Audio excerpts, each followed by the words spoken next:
డాబర్ ఆమ్లా ఉసిరి hair oil పునర్వివాహం. చూపు తిప్పుకోవాల్సిన అవసరం లేదు బాబు. నీకు నాతో మాట్లాడాలని లేకుంటే మాట్లాడద్దు. నేను నిన్ను ఏ ప్రశ్నలు కూడా అడగను. కానీ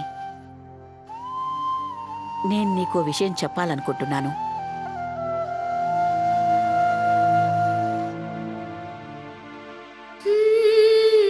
నువ్వెలా కావాలనుకుంటున్నావో అలాగే జరుగుతుంది. ఎవరూ నిన్ను ఏ విషయంలో బలవంతం చేయరు. నేనున్నాను కదా. మీ అమ్మ మీద నమ్మకం ఉంచు.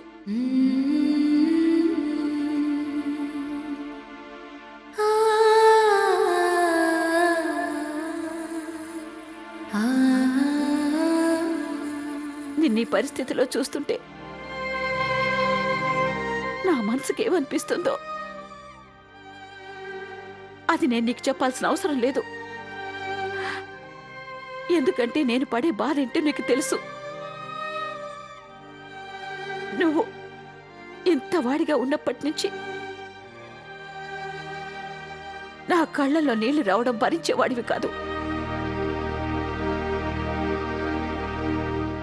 అప్పుడు నీ చేతులతో నా కళ్ళు తుడిచేవాడివి. అమ్మా ఏడవద్దని, తను ఏం తప్పు చేసిందో అని గాని, నా వల్ల ఏవైనా పొరపాటు జరిగిందా అని నేనేమి నిన్ను అడగను. నిజంగా నేను నా బాధలు కూడా మర్చిపోతాను.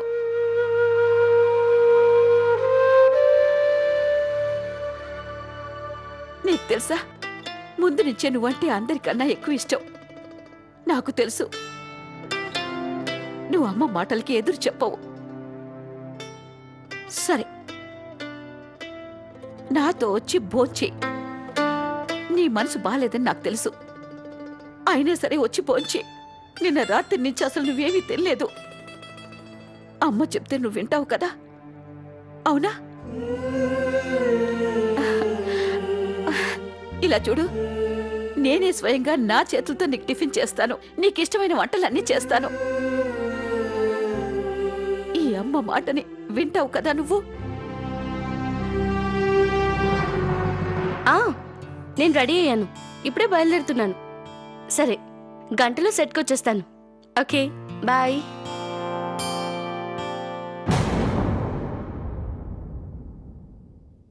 ఏమైంది ప్రణతి? నన్ను చూడగానే నీ మొహంలో నవ్వు మాయమైపోయిందేంటి? ఎవరితో మాట్లాడుతున్నావు? ప్రొడ్యూసర్ గారు ఫోన్ చేశారు.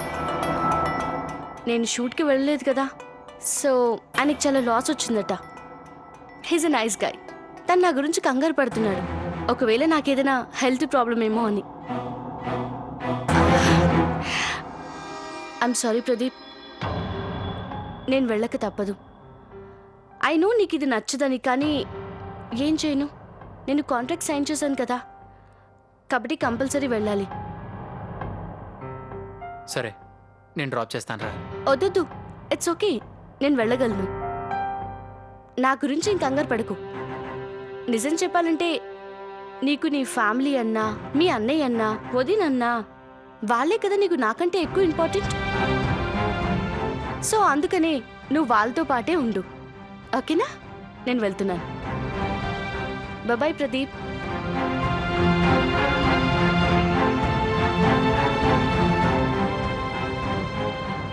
నీకేమైంది అర్థం కావడం లేదు ప్రణతి. ఇంట్లో అందరూ టెన్షన్గా ఉన్నా నువ్వు మాత్రం ఏమీ కానట్టు ఇలా నవ్వుకుంటూ షూటింగ్కి వెళ్ళిపోతున్నావు.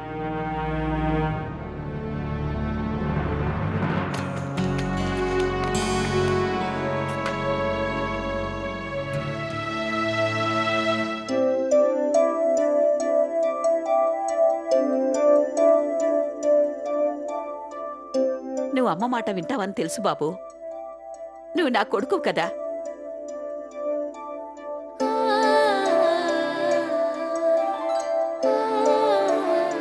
తిను.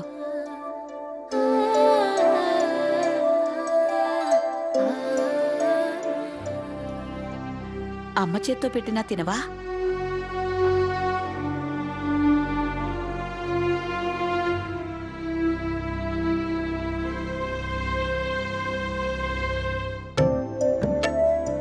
అసలు నువ్వు పలావ్తో పాటు కుర్మా కూడా తింటావుగా. నేను మర్చిపోయాను. ఉండు, ఇప్పుడే విధితో చెప్పొస్తాను. విధి,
యశ్వంత్ గారు మంచినీళ్ళు తాగండి. యశ్వంత్ గారు ప్లీజ్. యశ్వంత్ కాసేపట్లో కుర్మా. యశ్వంత్ గారు ప్లీజ్ కొంచెం మంచినీళ్ళు తాగండి. దగ్గు బాగా వస్తుంది, గొంతులో ఇరుక్కుపోతుందో ఏమో. కొంచెం మంచినీళ్ళు తాగండి ప్లీజ్.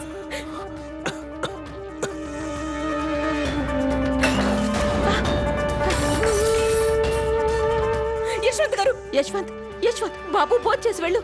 నిన్నటి నుంచి అసలు నువ్వేమీ తెలియలేదు. యశ్వంత్, యశ్వంత్.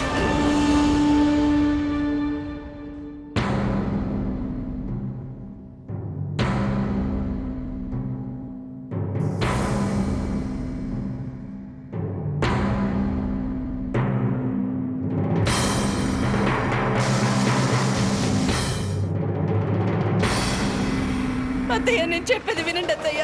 అత్తయ్య, అత్తయ్య నా మాట వినండి. అత్తయ్య ప్లీజ్ నా మాట వినండి. నన్ను క్షమించండి అత్తయ్య. నేను మళ్ళీ పొరపాటు చేయను. అత్తయ్య ప్లీజ్ నా మాట వినండి అత్తయ్య. అత్తయ్య ప్లీజ్ ఒక్కసారి నేను చెప్పేది వినండి అత్తయ్య ప్లీజ్. అత్తయ్య,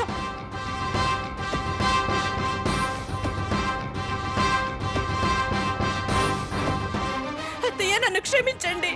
నేను ఈ పొరపాటు మళ్ళీ చెయ్యను. అత్తయ్య, అత్తయ్య ఒక్కసారి నా మాట వినండి. అత్తయ్య ప్లీజ్. అత్తయ్య నన్ను క్షమించండి అత్తయ్య. అత్తయ్య ప్లీజ్. నా ఇంట్లో నుంచి వెళ్ళిపో నువ్వు.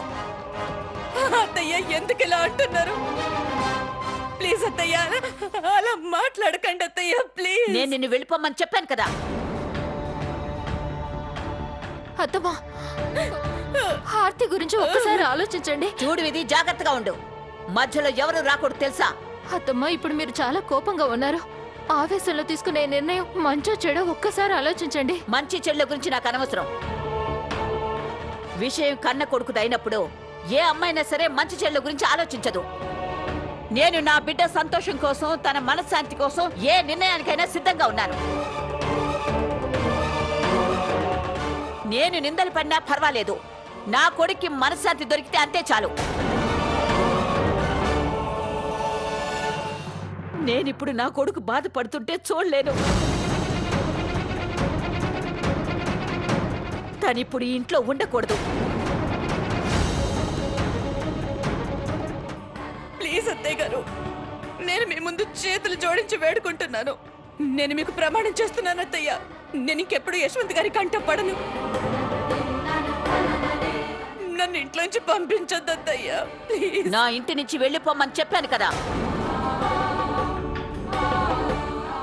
మళ్ళీ నా ఇంటి వైపు వచ్చే ప్రయత్నం చేయకు. నా కొడుకు జీవితంలో నుంచి వెళ్ళిపో, వెళ్ళిపో.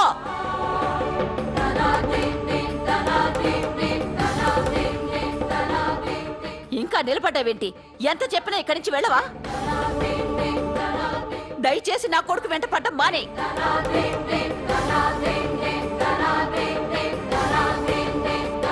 అత్తమ్మ, ఆర్తి మళ్ళీ యశ్వంత్ ముందుకి ఎప్పటికీ రానని చెప్తుంది కదా.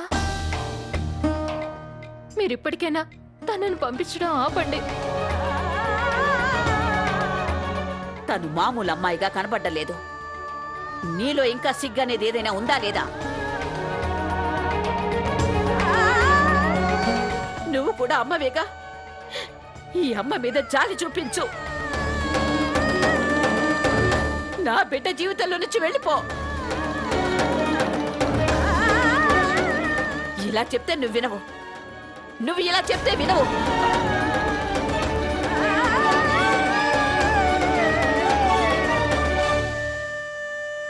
ఆర్తి మమ్మీని పంపించుతున్నానమ్మా. మా మమ్మీ లేకుండా మేము ఉండలేము. అవును నానమ్మ, అమ్మ ఏ తప్పు చేయలేదు. అమ్మ చాలా మంచిది.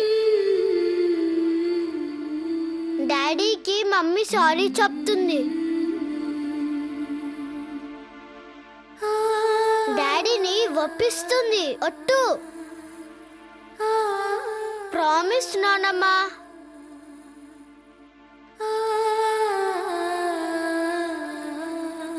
నానమ్మ ఒప్పుకోవడం లేదు. ఇప్పుడు మమ్మీకి ఎవరు సహాయం చేస్తారు?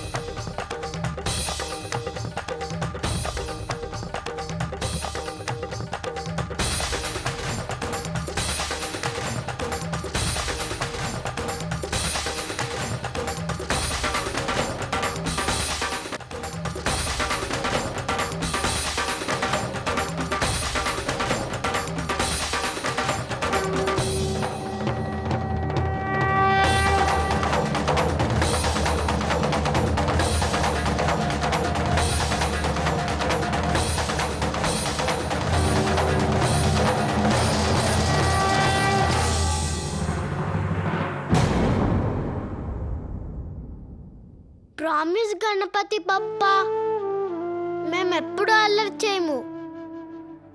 నేను కూడా చాక్లెట్లు తిను, ఏది కావాలని అల్లరి చేయను. నాన్నమ్మకి చెప్పండి తాతయ్య, మా మమ్మీని ఇంట్లో నుంచి పంపించొద్దని. ప్లీజ్ తాతయ్య, మీరే చెప్పండి నాన్నమ్మకి. పిల్లలు ఎవరు ఏడద్దు. గణపతి మీ అందరి ప్రార్థనల్ని విన్నాడు.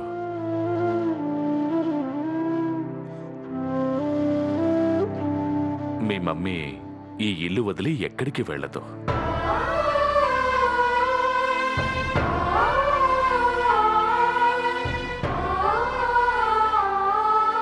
తను ఈ ఇంటి కోడలు, గృహలక్ష్మి. లక్ష్మిని పట్టించుకోకపోతే ఇంట్లో సుఖ సంతోషాలు ఎప్పటికీ ఉండవు. మీ మమ్మీ ఎక్కడికి వెళ్ళదు. ఇప్పుడు సంతోషమేనా? థాంక్యూ తాతయ్య. సరే వెళ్ళండి, వెంటనే మీ రూమ్కి వెళ్ళండి.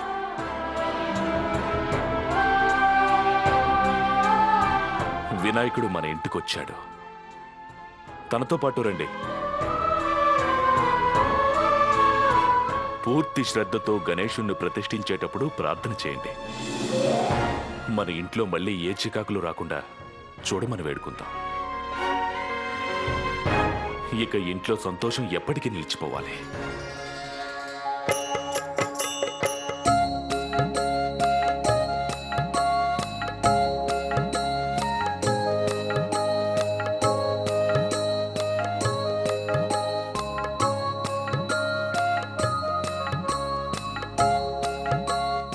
పదండి.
ఆపద సమయంలో వినాయకుడు మన ఇంటికొచ్చాడమ్మా. నమ్మకుంచుకో.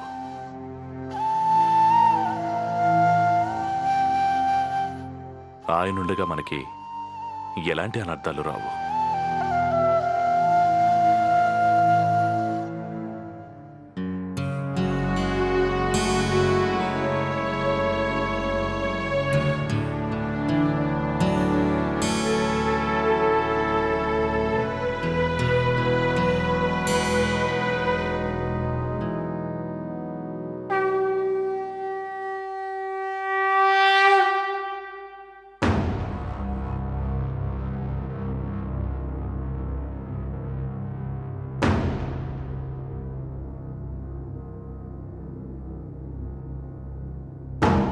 ఈ రోజు ఆయన నిన్ను కాపాడారు. ఒకవేళ నీ మనసులో నిజంగా ఈశ్వరుడి మీద భక్తుంటే వినాయకుడి ముందు చెప్పు. అసలు ముంబైలో ఏం జరిగింది?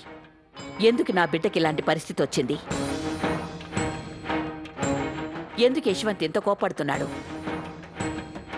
ఇవన్నీ నాకిప్పుడు నువ్వు చెప్పాల్సిందే. నాతో రా.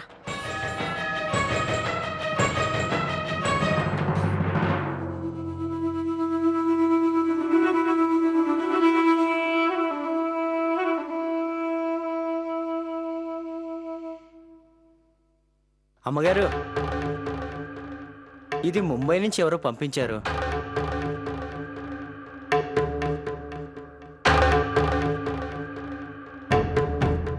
సరే, నువ్వు వెళ్ళు. సరే.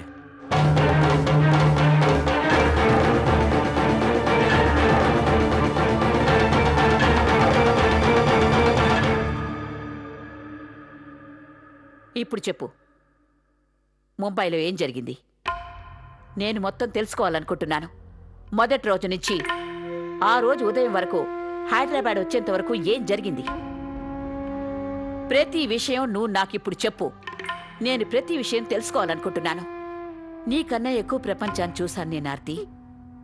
జీవితంలో ఎత్తుపల్లాలని అనుభవించాను.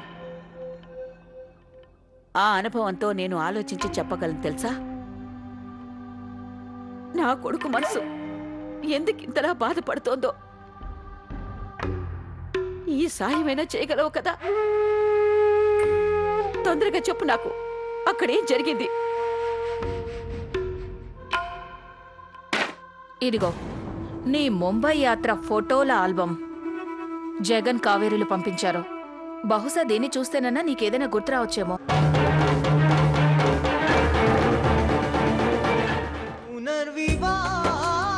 డాబర్ ఆమ్లా ఉసిరి హెయిర్ ఆయిల్ పునర్వివాహం.